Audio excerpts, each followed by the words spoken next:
Emery clutched the steering wheel, her knuckles white as she stared at the neon sign flickering Adeline-style haven through the rain-streaked windshield. It was supposed to be just a haircut, a desperate attempt to shake off the monotony of her crumbling life. But as she pushed open the door, the bell's chime echoed like a warning she ignored. In that instant, her eyes locked with Adeline's across the room, and something inexplicable ignited. A spark that would burn everything she knew to ashes. Adeline wiped her hands on her apron, her short blonde hair tousled from a long day, and offered a smile that didn't quite reach her eyes. "First time here? What can I do for you?" she asked, her voice carrying a hint of exhaustion masked by professionalism. Emery hesitated, suddenly aware of how disheveled she must look after rushing from her corporate job. Her suit rumpled, and her mind a whirlwind of unspoken frustrations. "I'm Emery.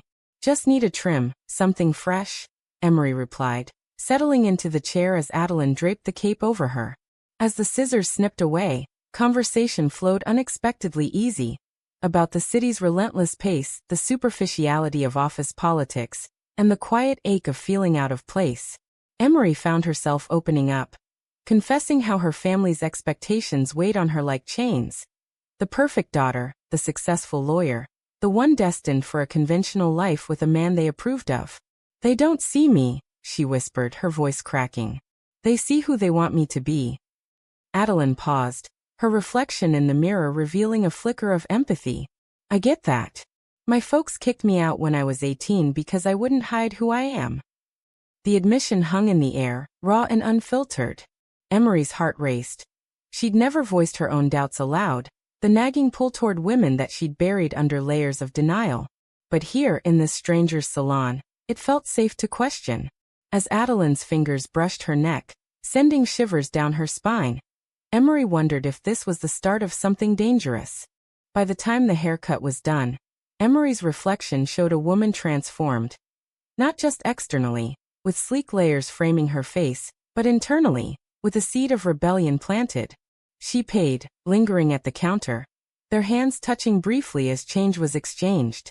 "Come back anytime," Adeline said, her blue eyes holding Emery's a beat too long.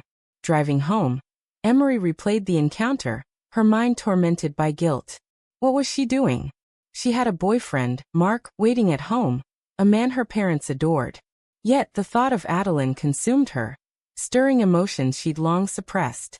That night, sleep evaded her. Mark snored beside her, oblivious, while Emery's thoughts spiraled. Why did Adeline's story resonate so deeply? Was it sympathy or something more forbidden? She imagined confessing to her conservative parents, their faces twisting in horror, disowning her like Adeline's had. The fear clawed at her, but so did the exhilaration. For the first time, she felt alive, not just existing. The next day, Emery called in sick to work, a lie that tasted bitter but necessary. She drove back to the salon, heart pounding. Adeline looked surprised but pleased.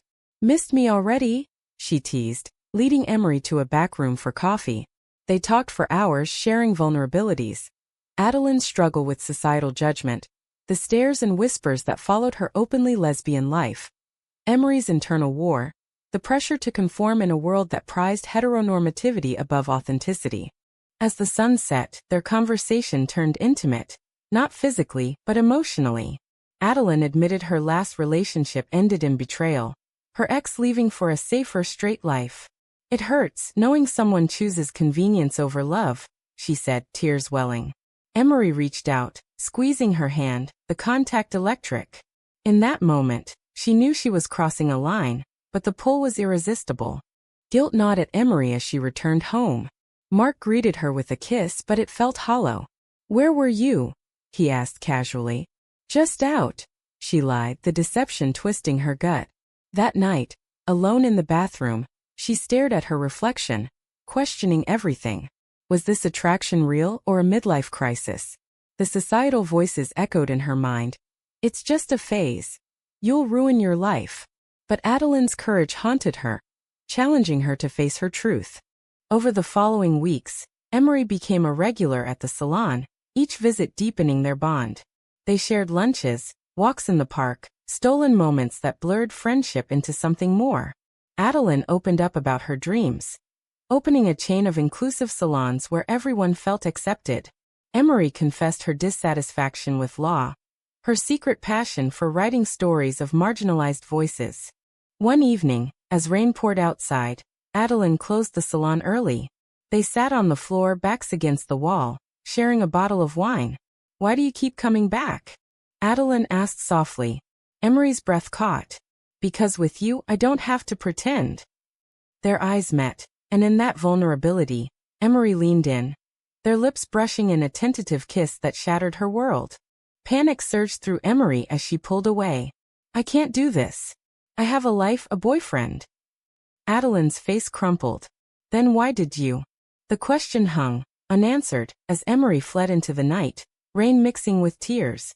Back home, Mark proposed that very evening, ring in hand, her parents beaming via video call. "Say yes, honey," her mother urged. Emery forced a smile, slipping on the ring, but inside she screamed. The engagement amplified the conflict. Emery avoided the salon, throwing herself into wedding plans, but Adeline's memory lingered like a ghost. Late nights, she'd scroll through social media, seeing posts about LGBTQ+ rights, feeling the hypocrisy of her silence. Her family praised her normal life, unaware of the storm within. "You're doing everything right," her father said, pride in his voice. But was she? The doubt festered, turning to resentment. Finally, unable to bear it, Emery returned to the salon.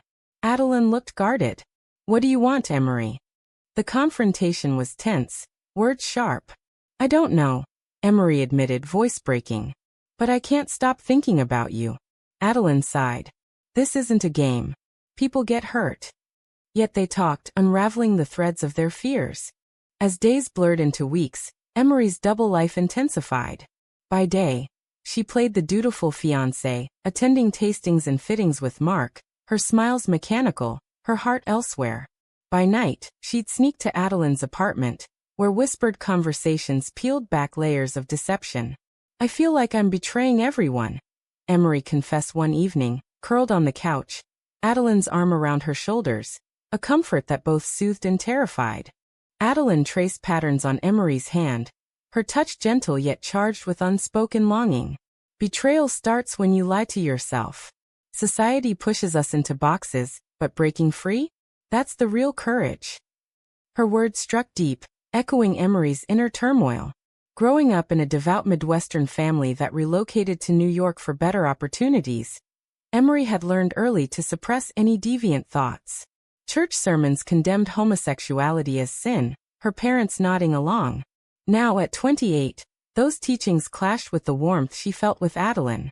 Mark noticed the changes, her distraction, the late nights excused as work. "What's going on, Em?" he asked over dinner, his eyes searching.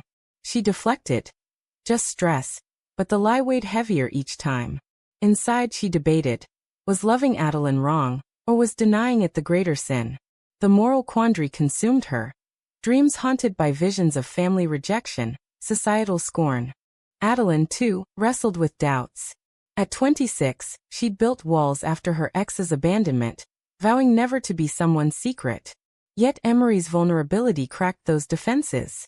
"I won't be hidden," she told Emery during a heated argument in the park. "I've fought too hard for my identity." Emery nodded, tears streaming. "I know. But my family, they'd disown me." The standoff left them both raw, questioning if their connection was worth the pain. Pressure mounted when Emery's sister, Claire, visited. Claire, ever the perceptive one, sensed the unease. "You seem off. Is it cold feet?" "Over coffee," Emery nearly confessed, the words on her tongue, but fear silenced her. Instead she smiled. "Just wedding jitters." But Claire's probing eyes lingered, planting seeds of paranoia. What if she discovered the truth? Meanwhile, Adeline faced her own battles. Her salon thrived, but whispers from conservative clients hinted at backlash. "I heard you're, you know," one said, lips pursed. Adeline stood tall. "Yes, I'm gay. Problem." The woman left, but the incident shook her. Sharing it with Emery, she admitted, "Sometimes I wonder if it's worth it." Emery held her. "You inspire me to be brave." Their stolen moments grew bolder. A shared glance across a crowded cafe, a quick embrace in the shadows. But each risked exposure. One night, as they walked hand in hand in a quiet neighborhood, a familiar voice called out, "Emery." It was Mark's best friend. Spotting them, panic froze Emery. She dropped Adeline's hand, feigning surprise. "Oh, this is my friend Adeline." The lie stung. Adeline's eyes flashing hurt. Back at Adeline's, the fallout erupted. "Friend. Is that all I am?" Adeline yelled, pacing. Emery sobbed. "I'm scared." Mark proposed. "Everyone expects this wedding." Adeline softened, pulling her close. "But what do you want?" The question pierced Emery's core. For the first time she admitted aloud, "You. I want you." The confession shifted everything.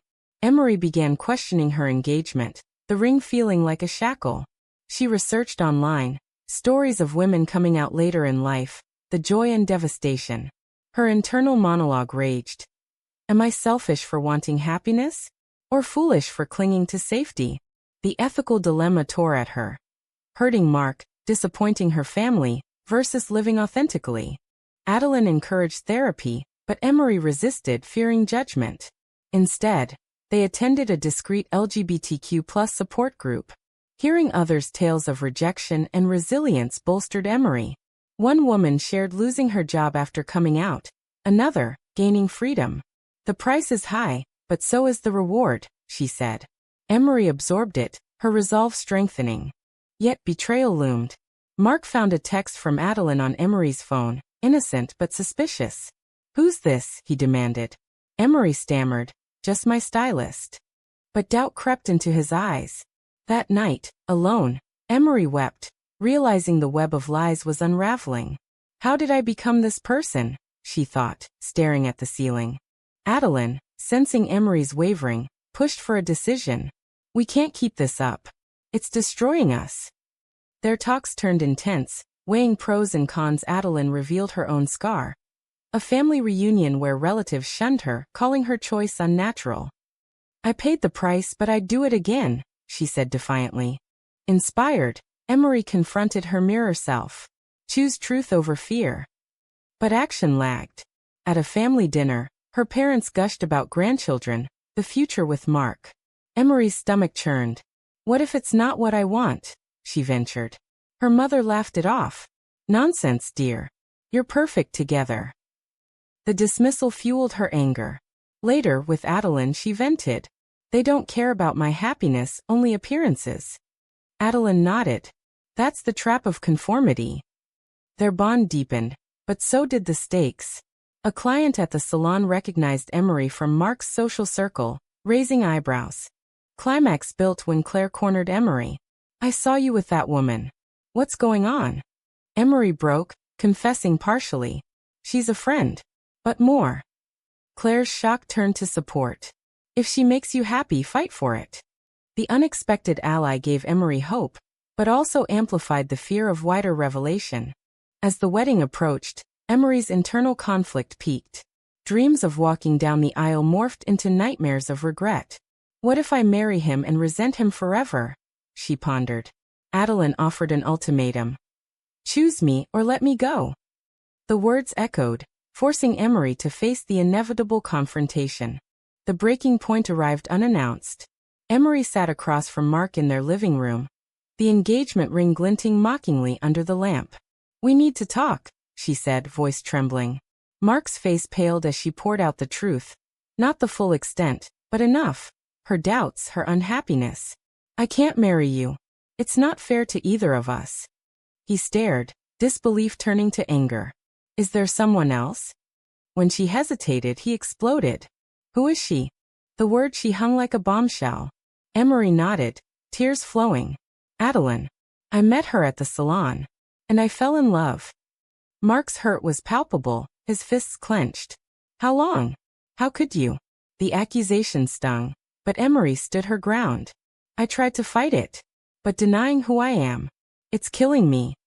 He stormed out, leaving her in silence, the weight of her decision crashing down. News spread like wildfire. Mark called her parents, his voice breaking as he revealed everything. Emery's phone buzzed incessantly, texts from family, friends, a mix of shock and condemnation. Her mother called first, sobbing. How could you do this to us? To Mark? This isn't you. Emery's heart ached. It is me, Mom. I've hidden it for so long. The call ended in shouts, her father's voice in the background. No daughter of mine. Isolation set in. Friends distanced themselves. Whispers at work hinted at judgment. Emery moved out, crashing at Adeline's, but even there, tension brewed. Was it worth it? Adeline asked one night, holding her as she cried. Emery whispered, I hope so. But doubt lingered. Had she destroyed lives for selfish desire? The moral ambiguity tormented her. Right for her, wrong for others. Adeline's support was unwavering, but she bore her own scars. Clients canceled appointments citing personal reasons, the salon's revenue dipping. This is the price, Adeline said bitterly. Emery felt guilty. I'm sorry. Adeline shook her head. Don't be. We're in this together. Their relationship deepened amid the chaos, but external pressures mounted. Claire became a lifeline, visiting secretly. Mom and Dad are devastated, but they'll come around. Emery doubted it. They see me as a failure. Claire hugged her. Give them time. And fight for your happiness. The encouragement sparked a flicker of hope, but reality intruded when Emery's boss called her in. We've heard rumors. Is there anything affecting your performance? The veiled threat chilled her. In a city like New York, tolerance existed, but prejudice lurked. Adeline faced a direct hit when her estranged brother showed up at the salon. Heard you're corrupting good girls now, he sneered. Adeline stood firm. Get out. But his words echoed her fears. Was she pulling Emery into a life of hardship? That night, she confessed to Emery. Maybe you should go back. Save yourself. Emery refused. No. I choose you. The choice led to more confrontations. Emery met her parents at a neutral cafe, the air thick with tension. Her father glared. This is a phase. End it now. Her mother pleaded. Think of your future, kids' stability. Emery's voice shook. My future is with Adeline. I love her. The words unleashed fury. You're no longer welcome home, her father declared, storming off. The rejection cut deep, Emery collapsing in sobs later. Internal strife raged. Did I make the right choice? She questioned nightly. Adeline's past betrayals resurfaced, making her wary. Promise me you're all in, she demanded. Emery nodded, but seeds of doubt grew. What if societal pressure won? The drama escalated when Mark confronted Adeline at the salon. You stole her from me, he yelled. Adeline remained calm. She chose herself. Security escorted him out, but the scene fueled gossip. Emery's awakening intensified. She joined online forums, reading stories of similar struggles. Women torn between love and duty. One post resonated. The greatest betrayal is to your own heart. It bolstered her, but losses piled up. Lost friends, strained career. Is authenticity worth this pain? She pondered.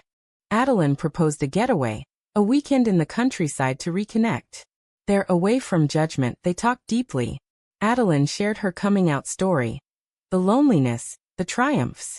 I lost family, but gained self-respect. Emery admired her strength. Teach me how. Their bond solidified, but returning home brought reality crashing back. A turning point came when Emery's firm offered a promotion with a caveat. Keep personal matters private. The implication was clear. Hide her identity. Furious, she declined. I won't pretend anymore. The decision cost her the job, plunging her into uncertainty. Adeline supported her. We'll figure it out. But finances strained, adding pressure. Betrayal struck from an unexpected source. Claire, under family pressure, leaked details to their parents about Emery's new life. I thought it would help them understand, she apologized. Emery felt stabbed. You betrayed me. The rift with her sister deepened the isolation. As months passed, Emery rebuilt. She started freelancing as a writer, channeling her experiences into articles on LGBTQ+ issues. Adeline's salon adapted, attracting a loyal, inclusive clientele. Their relationship weathered storms, but scars remained. We paid dearly, Adeline reflected. Emery agreed but added, and we're freer for it. Yet, doubts persisted. At a pride event, seeing families supporting their queer children, Emery envied them. Will mine ever accept? The question haunted her. Adeline held her hand.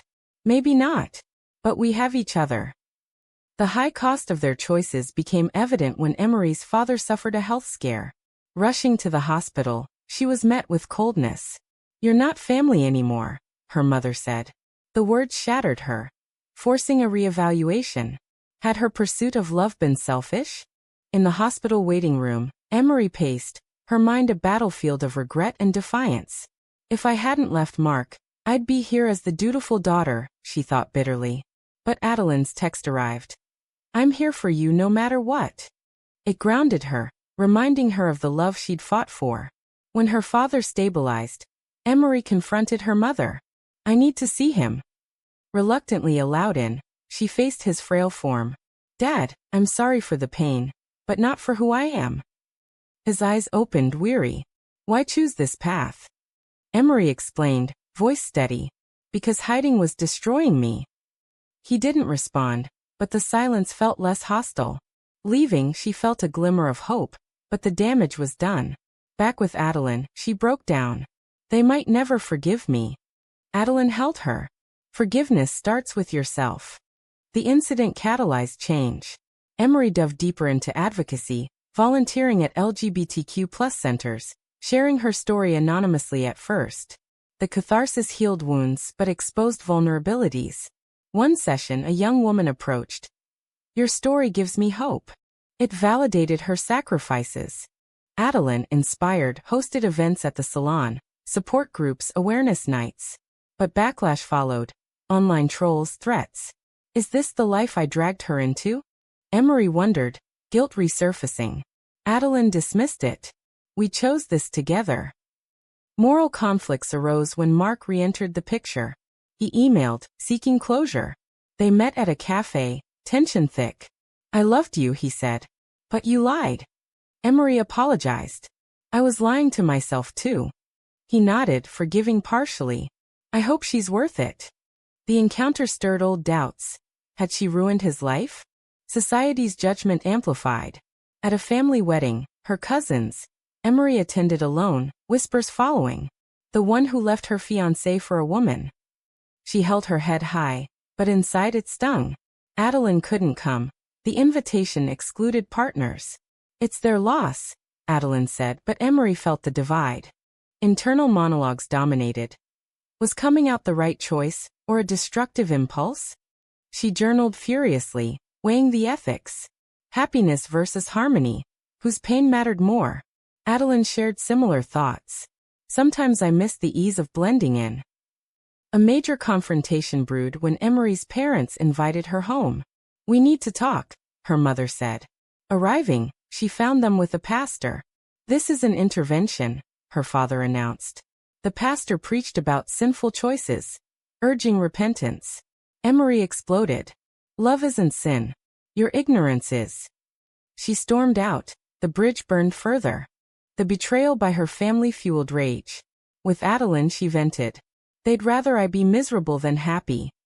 Adeline empathized. My family did the same. But I built a new one. Their chosen family grew, friends from the community, supportive allies. As time healed, Emery landed a job at a progressive firm, embracing her identity. Adeline's business rebounded. But the costs lingered. Strained finances, lost relationships. We traded security for freedom, Emery reflected. A twist came when Claire reached out, apologizing. I was wrong. I support you. Reconciliation began, Claire meeting Adeline. She's good for you, Claire said. The approval warmed Emery, but highlighted the ongoing battle. High drama peaked at a community event where Adeline spoke about resilience. Midway, protesters interrupted, shouting slurs. Emery rushed on stage, defending her. Love is love. The chaos ended in arrests, but the incident bonded them deeper. We faced it together, Adeline said. Post-event, Emery pondered the broader implications. Society's progress clashed with persistent bigotry. Is change worth the fight? She asked Adeline. Always, came the reply. Their relationship evolved, Navigating the aftermath. Small betrayals. White lies to protect tested trust. No more secrets, they vowed. Emery's writing flourished, her book on coming out gaining traction. But success brought scrutiny, old wounds reopening. One night, Mark called drunk. I miss what we had. Emery hung up, but it unsettled her. Did I make the wrong choice? The doubt persisted, a shadow on their happiness. Adeline sensed it. Regrets. Emery shook her head. No. Just wondering the what-ifs. They talked through it, strengthening their resolve. As years hinted at passing, though mere months in reality, their story became one of triumph amid tragedy. Emery's parents softened slightly, sending a birthday card. A step, she thought hopefully. But the ultimate test came when Adeline received news. Her ex wanted reconciliation. She's straight now, married. Adeline laughed it off, but Emery saw the pain. You're mine, Emery said possessively. The jealousy revealed insecurities. Confronting it, Adeline admitted. I chose you over safety too. The mutual vulnerability cemented their bond. Emery's awakening culminated in a public article, outing herself fully. Backlash followed, hate mail, but also support. The price of visibility, she mused. With the article's publication, Emery's life transformed overnight. Messages flooded in, some hateful, calling her a homewrecker, others grateful, sharing similar struggles. The exposure amplified her voice but invited danger. Anonymous threats, doxing attempts. Adeline worried. Was this wise? Emery stood firm. Hiding helped no one. Their relationship strained under the spotlight. Paparazzi-like curiosity from locals turned simple outings into ordeals. I feel watched, Adeline confessed. Emery nodded. But we're not alone anymore. They attended rallies, their story inspiring others, but the toll mounted. Family dynamics shifted glacially. Her father called unexpectedly. I read your article. I don't understand, but I miss you. The olive branch brought tears. Emery visited Adeline by her side. Tensions simmered, awkward silences pointed questions, but no outright rejection. This is her mother asked stiffly. Adeline smiled. Pleased to meet you. The meeting ended neutrally, a fragile truce. Internally, Emery grappled with forgiveness. They hurt me deeply. Do I owe them reconciliation? The ethical debate raged. Mercy versus self-preservation. Adeline advised balance. Heal at your pace. Society's mirror reflected progress and pitfalls. At work, colleagues praised her bravery, others whispered. A promotion came, but with caveats. Inspiring, her boss said, but Emery sensed tokenism. Adeline's salon became a hub for change, hosting fundraisers. But a vandalism incident, slurs spray-painted, shook them. Hate never sleeps, Adeline said, cleaning up. Emery's anger boiled. We'll fight back. The fight led to advocacy work, testifying for anti-discrimination laws. Emery's eloquence shone, but exhaustion crept in. Is the battle endless? She wondered. Personal growth emerged from pain. Emery therapy sessions unpacked childhood conditioning. Realizing her parents' views stemmed from fear. Understanding doesn't excuse, but it helps, she told Adeline. A major betrayal surfaced when a friend sold their story to a tabloid. Headlines screamed. Lawyer dumps fiancé for lesbian lover. The sensationalism humiliated them. Mark denied involvement, but suspicion lingered. Who can we trust? Adeline asked. Rebuilding trust, they set boundaries. Their love, tested by fire, emerged stronger. Small joys, quiet dinners, shared dreams, countered the drama. As the story crested, Emery reflected on the journey. From a simple haircut to a life upended. The choices we make define us, she thought. Adeline agreed. And the prices we pay shape us. In a moment of quiet, they discussed future. Marriage, perhaps, if society allowed.